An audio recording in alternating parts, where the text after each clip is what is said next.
A small lamp is stronger than pitch darkness. अर्थात एक छोटा सा दिया भी भयंकर से भयंकर अंधकार को मिटा देता है, भगा देता है। ठीक इसी प्रकार से अगर ज्ञान का दीपक जल रहा है तो अज्ञान का अंधकार मिटा देगा। आज जो मैंने शब्द लिए हैं, कुछ नियम मैंने बताए हैं और फर्क बताया है इन शब्दों का। जैसे वेरी और मच में क्या अंतर है, टू और एनफ में क्या अंतर है, ये मैंने बताया है।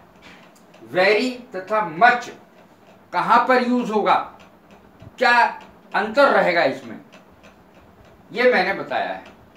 वेरी का अर्थ सब जानते हैं, वेरी का अर्थ होता है बहुत, मच का अर्थ होता है अधिक। दोनों के अर्थ में ही अंतर है। नियम 1, पहली बात तो ये समझ लीजिए, वेरी और मच दोनों ही एडवर्ब है, क्रिया विशेषण। वेरी का प्रयोग एडवर्ब तथा एडजेक्टिव की पॉजिटिव डिग्री में प्रयोग होता है। वेरी का प्रयोग एडवर्ब तथा एडजेक्टिव की पॉजिटिव डिग्री में प्रयोग होता है, यूज होता है। वेरी का प्रयोग कब होता है, वेरी का यूज कब होता है, एडवर्ब तथा एडजेक्टिव की पॉजिटिव डिग्री में। अब देखें sentence, I am very happy, मैं बहुत खुश हूं। आई एम वेरी हैप्पी, मैं बहुत खुश हूं। तो ये पॉजिटिव डिग्री है और पॉजिटिव डिग्री होने के कारण इसमें वेरी का प्रयोग होगा। I am very sorry, positive degree. I am very happy, I am very glad, कुछ भी यूज हो सकता है। दूसरा प्रयोग देखें, इसका हिंदी अर्थ है मैं बहुत खुश हूं, मैं बहुत खुश हूं। आई एम वेरी सॉरी, मैं बहुत दुखी हूं। ही रन्स वेरी फास्ट, वह बहुत तेज दौड़ता है, वो बहुत तेज दौड़ता है। ही रन्स वेरी फास्ट, वह बहुत तेज दौड़ता है। तो इस दोनों सेंटेंसेस में वेरी का प्रयोग हुआ। एडवर्ब तथा एडजेक्टिव की पॉजिटिव डिग्री में इसका प्रयोग होता है, वेरी का। अब देखें मच का प्रयोग कहां होता है। मच का अर्थ अधिक है ही, का प्रयोग कंपैरेटिव डिग्री के साथ होता है, कंपैरेटिव डिग्री के साथ होता है। देखें सेंटेंस कैसे होगा। ही इज मच हैप्पियर टुडे, आज वो ज्यादा खुश है। Much happier, happy, happier, happiest, तीन फॉर्म होती हैं। हैप्पी पॉजिटिव डिग्री है, कंपैरेटिव डिग्री है हैप्पियर, और superlative degree happiest. He is much happier, happier क्या वो comparative degree. He is much happier today, आज वो बहुत अधिक खुश है, आज वो अधिक खुश है। He is much happier today. He runs, दूसरा sentence, he runs much faster than Sheela, वह शीला से ज्यादा तेज दौड़ता है। ही रन्स मच फास्टर, अब मच का प्रयोग है, इसमें भी मच का प्रयोग है। ही इज मच हैप्पियर और ही रन्स मच फास्टर, बहुत अधिक और अधिक, मच फास्टर देन शीला, कहीं अधिक तेजी से दौड़ता है शीला की अपेक्षा। तो इस प्रकार से कंपैरेटिव डिग्री में इसका प्रयोग होता है मच का, और पॉजिटिव डिग्री में वेरी का। अब देखें नियम 3, प्रेजेंट पार्टिसिपल के साथ वेरी का। प्रेजेंट पार्टिसिपल के साथ वेरी का। प्रेजेंट पार्टिसिपल क्या है, जब क्रिया की फर्स्ट फॉर्म में आईएनजी लगाते हैं तब प्रेजेंट पार्टिसिपल है, तथा पास्ट पार्टिसिपल के साथ मच का प्रयोग होता है। अब देखें इसको, it was very surprising, it was very surprising, ये बड़ा आश्चर्यजनक है, था। इट वॉज वेरी सरप्राइजिंग, ये बड़ा आश्चर्यजनक था। वाज माने था, इट वॉज वेरी सरप्राइजिंग, देखिए इसमें वेरी का प्रयोग हुआ है। सरप्राइजिंग, आश्चर्यजनक, इट वॉज वेरी सरप्राइजिंग, ये बड़ा आश्चर्यजनक था। अब सरप्राइज के साथ क्या आएगा, सरप्राइज के साथ पास्ट पार्टिसिपल सरप्राइज, तो क्या आएगा? He was much surprised, much आएगा। सरप्राइजिंग के साथ वेरी आया क्योंकि ये प्रेजेंट पार्टिसिपल है और पास्ट पार्टिसिपल है सरप्राइज्ड, तो इसके साथ मच आया।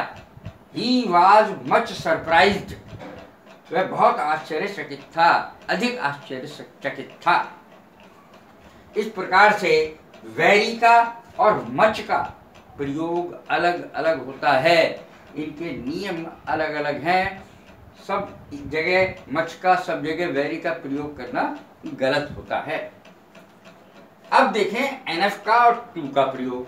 एनएफ का अर्थ होता है काफी, पीने वाली कॉफी नहीं, काफी ज्यादा जिसको कहते हैं काफी। और टू, TOO, इसका एक अर्थ भी है, लेकिन यहां मैंने उसको नहीं बताया। एनफ, एनफ माने काफी, टू माने बहुत अधिक। ये बहुत अधिक के लिए प्रयोग होता है, TOO। इसका एक अर्थ भी होता है, लेकिन मैं यहाँ पे इसका प्रयोग नहीं बताऊंगा क्योंकि एनफ के साथ बता रहा हूं, इसलिए एडवर्ब के रूप में। ये भी दोनों एडवर्ब है, एनफ काफी, टू बहुत अधिक। तो इन एडवर्ब्स का प्रयोग कैसे करें? सबसे पहले मैं बताऊंगा एनफ, जिसका अर्थ होता है काफी। इसका प्रयोग उस एडजेक्टिव के बाद होता है जिसको वो मॉडिफाई करता है। अब समझें, पहले मॉडिफाई शब्द को क्लियर कर लें, क्योंकि मॉडिफाई शब्द लोगों को क्लियर नहीं है। क्या मॉडिफाई करता है? मॉडिफाई क्या होता है? तो विशेषता बताने को मॉडिफाई कहते हैं, विशेषता बताने को मॉडिफाई कहते हैं। इसका प्रयोग उस एडजेक्टिव के बाद होता है जिसको ये मॉडिफाई करता है, एडवर्ब के रूप में। यानी एनफ यहाँ पर एडवर्ब के रूप में है। इसका प्रयोग उस एडजेक्टिव के बाद होता है जिसको यह मॉडिफाई करता है या विशेषता बताता है जिसकी। सेंटेंस देखो, ही was wise enough, wise enough, वह काफी बुद्धिमान है, वह काफी बुद्धिमान था। ही इज वाइज एनफ या ही वॉज वाइज एनफ, बात एक है। ही वॉज वाइज एनफ, वह काफी बुद्धिमान था। टू सॉल्व द प्रॉब्लम, समस्या हल करने के लिए। He was wise enough to solve the problem, वह काफी बुद्धिमान है इस समस्या को हल करने के लिए। ही वॉज वाइज एनफ, वह काफी बुद्धिमान था या है, इस लगा दोगे तो है हो जाएगा। He was wise enough to solve the problem, वो काफी बुद्धिमान था इस समस्या को हल करने के लिए। तो इसमें हमने देखा कि इसका प्रयोग एडजेक्टिव के बाद होता है जिसको वो मॉडिफाई करता है, एनफ का प्रयोग। अब क्या है, इसके बाद एडजेक्टिव के रूप में एनफ को नाउन से पहले दिखाया जाता है। एडजेक्टिव के रूप में, ध्यान रखें वो एडवर्ब था। He was wise enough to solve the problem, he was wise enough to solve the problem. यहाँ पर इसको एडवर्ब के रूप में इस्तेमाल किया गया है ना, इनफ को। और एडजेक्टिव के रूप में एनफ को नाउन से पहले लिखा जाता है, यानी उल्टा हो जाता है। वाइज के बाद एनफ आया है, ये ध्यान रखें इसमें, एडवर्ब के रूप में। लेकिन एडजेक्टिव के रूप में इसको पहले लिखा जाएगा, नाउन से पहले। जैसे आई हैव इनफ मनी, मेरे पास काफी पैसा है, इसका अर्थ तो काफी होता ही है।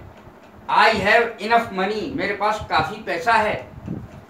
दूसरा sentence, she has enough water, उसके पास काफी पानी है। तो कहने का अर्थ यही है कि एडजेक्टिव के रूप में तो ये नाउन से पहले ही आएगा, लेकिन एडवर्ब के रूप में उसके बाद आएगा।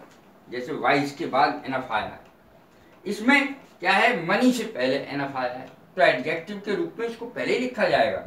आई हैव इनफ मनी, मेरे पास काफी पैसा है। शी हैज इनफ वाटर, उसके पास काफी पानी है। अब टू शब्द का प्रयोग देखें। टू शब्द हमेशा अधिकता के लिए आता है। इट इज टू मच, बहुत हो गया। और ऐसे ही इनफ शब्द होता है, enough is enough, enough is enough, बहुत हो गया, इसका अर्थ भी यही है। और टू मच का अर्थ भी यही है, इट इज टू मच, बहुत हो गया। तो इस प्रकार से दोनों का अर्थ कभी कभी एक जैसा बैठ जाता है। टू किसी भी प्रकार की अधिकता को प्रकट करता है। TOO2, TO2 नहीं, TOO2 किसी प्रकार की अधिकता को प्रकट करता है। Her heart was too full for words, उसका दिल बिल्कुल शब्दों से भरा हुआ था, खचाखच भरा हुआ था उसका हृदय शब्दों से। तो ये टू का प्रयोग हुआ।